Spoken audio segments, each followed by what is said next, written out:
Hey everybody, thanks for stopping by Gregsbeerreviews today. Let's go see what's in the fridge today.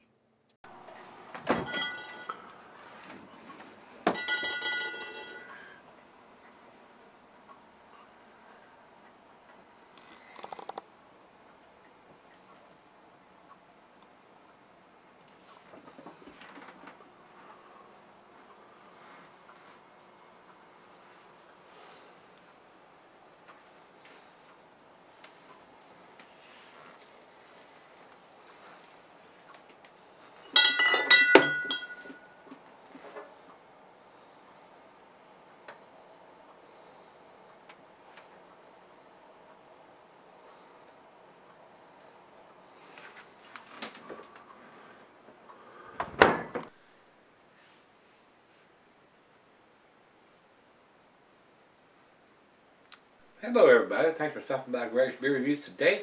Today's beer comes from Singlecut Beersmiths. These guys are in Astoria, New York. And I've done several different versions of this. A regular version of Heavy Boots of Lead, and I've done the bourbon barrel aged version of Heavy Boots of Lead. And this is the rye barrel aged Heavy Boots of Lead. And the bourbon barrel versions are around 11%. That's what this one is. And Rico, I'm pretty sure, has sent me all of those.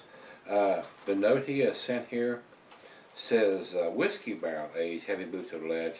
Said he purchased it last week and it was $8. Not a bad price for a bourbon or a whiskey barrel aged beer. Says $8.50 on here. So. And he says bottled on 3/17/17, and they have that on the label right here. They don't do the years on theirs. It says 03/17. Well, it has 17. It doesn't have the day on there. Well, I guess that is a day. 3/17/17. So they don't put the year on there. They put the month and the day.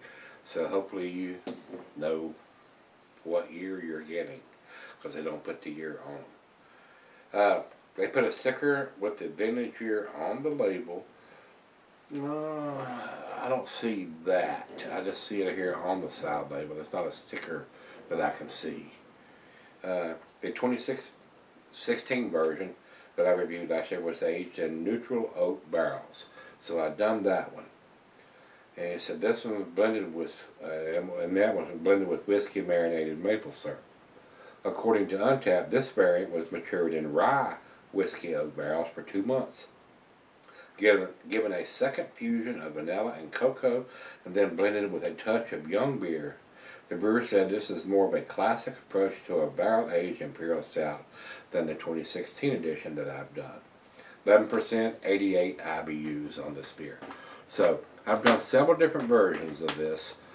This is the rye whiskey edition of it. So we'll see what this brings to the table. Once again, Rico, my brother, I do appreciate all the wonderful beers you send me, sir. I know this is probably going to be pretty exceptional, just like I thought the other one was. So let's see what it brings to the table. Right off the bat, I will tell you, a lot of times Untappd and some of the other even beers, Beer Advocate and Rate Beer, will differentiate between the vintages, whether it's a rye or a bourbon or whatever. This particular one from Beer Advocate is not. It just says Heavy Boots of Lead Barrel Aged. It doesn't tell you whether it was the one I did earlier or was this one. It doesn't have the 2017 edition listed different from the other. They're all just thrown in there together. So, but it's 11%, so I mean, I guess that's why they're. If it had been a 12 or 13% or less than 11, 10 or a 9, they may have differentiated it between the year or the ABV. They do not here. And over to Rate Beer, they have the rye whiskey version listed there. And also Untappd has the rye whiskey. And the Untappd guys are more likely, in my opinion and with my experience, to have the different versions listed, whether it was just 2014, 2015, 2016, or it was a different edition, bourbon barrel, oak barrel, rye barrel. They will have those differentiated more often than not, where the other sites do not. So, let's run over to Beer Advocate. and they also have this listed at 11%, which is correct. I don't have any IBUs listed for this, but Rico says it's 88. It may be over on Untapped. Yeah, that's where he got his information, because it was on Untapped. So, commercial description on this says 2017 edition. So, a lot of times that's how you can tell by the year. They did probably 2016 was the oak one that I did earlier, and then 2017 is the rye one that they've done. A heavy boots of lead, barrel-aged Imperial Stout is brewed with roasted malt, cocoa, vanilla, and then aged in rye whiskey barrels for uncommon smoothness. So, sounds tasty to me. That's all the information we need to go over. So let me get the damn thing down here where I can get the top off of it. Nice little hiss, just a tad of smoke coming out of it. And while I'm pouring this, I will tell you the cheeses on this is buttery brie, Gouda, Havarti, Swiss, and not pouring very much head. So let's go down the center here.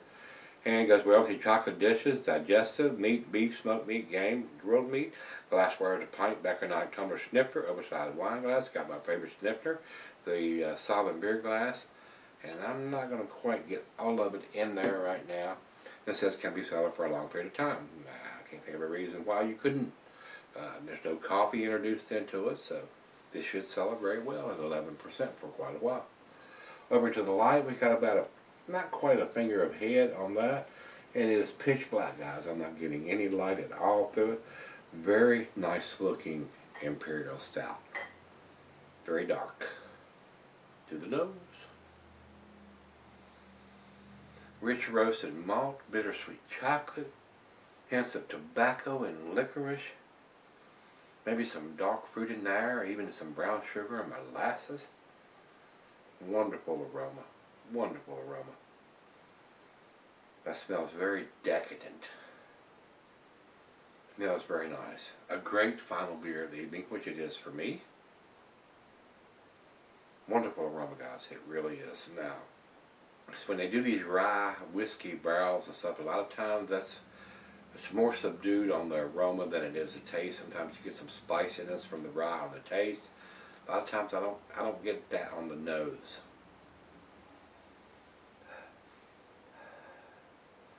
I'm not getting a lot of woodiness on the nose or vanilla from the barrels, but it does smell very sweet. It smells very good. Let's dive in. Cheers, everybody. Cheers, Rico. Nice khaki colored, creamy looking head.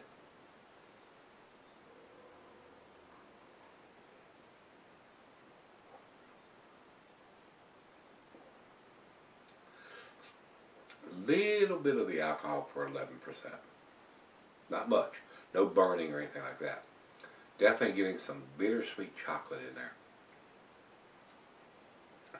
And the spiciness, sometimes when it's cold right out of the fridge, I'm not getting that. But that may come out a little bit more. Might get a little more spiciness as it warms up.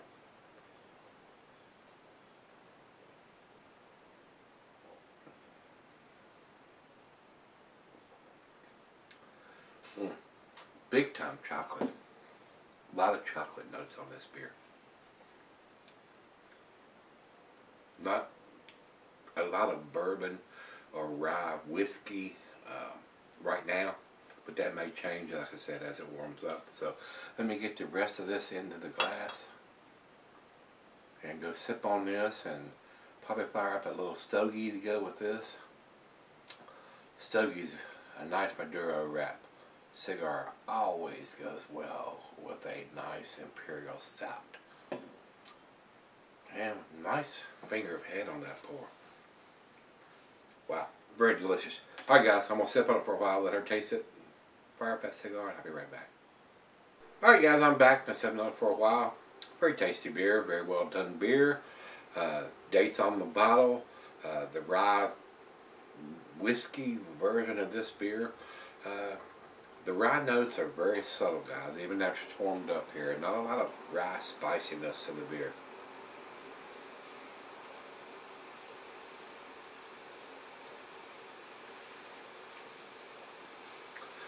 It's there, but it's very subtle. It's very, very subtle. If you didn't tell me, I probably would not pick up on it. Well-made beer. Alcohol is fairly well hidden. Just a little bit of that at 11%. Very tasty. Nice sweetness to the back end of the beer. Nice roasted malt to the burnt characteristics almost. Coffee. Brown sugar. Molasses. Especially chocolate. You're getting chocolate on this big time. Hints of some dark fruit, but not getting a lot of the rye barrel aged version of which this beer is. So, but there's some notes of alcohol. I am getting that on the nose now that it's warmed up to room temperature. I was getting some when it was cold, and I'm still getting that now. So, not exceptionally well made. Still well made though. I mean, 11%. You got to realize you're drinking an 11%er. This is not a 5, 6, 7%, 8%. It's 11%. Big boys beer. Final chug.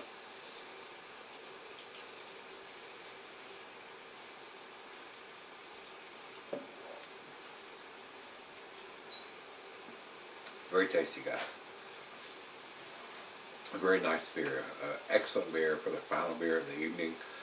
Nice beer to pair up with some chocolate dishes if you're having this with your dessert, or this could be your dessert. Nice chocolatey notes. A nice after dinner beer, if you will. It's not for me. It's a before dinner, because I'm getting ready to have dinner. So I enjoyed this. This is very tasty. I would buy this beer if I could get it here. It's got most of the information you need here. Doesn't have the year, but you got to know when these beers are produced. It's got the month and the day on it, and you have to assume this is what year it is when you're buying it. Hopefully these beers don't sit on the shelf for a year or two. It's not going to hurt them being at 11%, no coffee or anything added. It's going to fade, but I would like to see them at least put the year. They're putting the month and the day. Do away with the day. Just put the month and the year on there. It would be even better. We don't know whether it was. We don't need to know what day it's done, the month, so we can know whether it's done in the beginning of the year, middle of the year, end of the year, and the end of the year would be better than putting the month and the day and just hoping everybody's going to buy it all up in that year. So sometimes these beers sell on a shelf, you get pushed back, and you know the deal, guys. So I would like to see them do that, but it is what it is. So I just find it very, very tasty. 9 out of 10 for me on this one, guys. I'm gonna put it right down the middle, 95. Over to Beer Advocate. Beer Advocate says 86. It's much better than an 86 in my humble opinion. I'm 9 points ahead of that. 95. Very tasty beer. And over to Rate Beer. Rate Beer has no score. They don't have enough people that have commented on this beer. We've only got one person has commented. Because it's probably a fairly new beer, only being done in, according to Rico, 317. That's what's on the bottle here. So but we're already getting to May. Today is the 13th of May. So it's been out 2 months and only one person has posted a review on this site. So you would think more people than that would have commented on this beer already. And then final check-in, we'll run over to Untapped. They have it at 4.28, which is excellent numbers from those guys. That is an A beer as far as I'm concerned from those guys. Right on the verge between the B plus and the A minus and the A scale. The best numbers I've ever seen from those guys is 4.56, 4.57, and this is a 4.28. So I do consider this a solid A beer, and that's where I think it is too. I don't think it's an A plus beer. I would like to taste a little bit more of the rye barrel age influences on the beer than I'm getting. So I don't think they left it in the rye barrels very long. And 2 months. They may want to go a little longer than 2 months on the barrel, in my opinion, in my humble opinion. Maybe even 5 or 6 months. to get a little bit more of that rye spiciness from that. And I don't know whether it was a fresh rye barrel that they put this beer in, or it had beer in it before, or what. If they're going to charge a little more for this beer and call it a rye whiskey barrel-aged version, 2 months is not long enough in my opinion. Leave it in there 4 or at least 6 months to get some of those influences, maybe a little bit more woodiness and vanilla from the barrel. 2 months is not very long. And if it's had beer in it before, it may even need to be in there longer than that. So if it's a first run barrel that's never had beer in it before, to me, it needs to be in there longer than 2 months. I'm just not getting that rye spiciness that I was expecting. So if you've had this one from Singlecut Beersmiths, this is the rye whiskey barrel aged version of their Heavy Boots of Lead, the 2017 edition, according to what I have on the label here, rye whiskey 17. Let me know what you think. It was tasty, but nothing that I would say was outstanding. But it is a very delicious beer, a very nice beer for the final beer of the evening, and which it is for me. I'm getting ready to go have dinner, so come on back tomorrow. Let's go see what's in the fridge. See you then.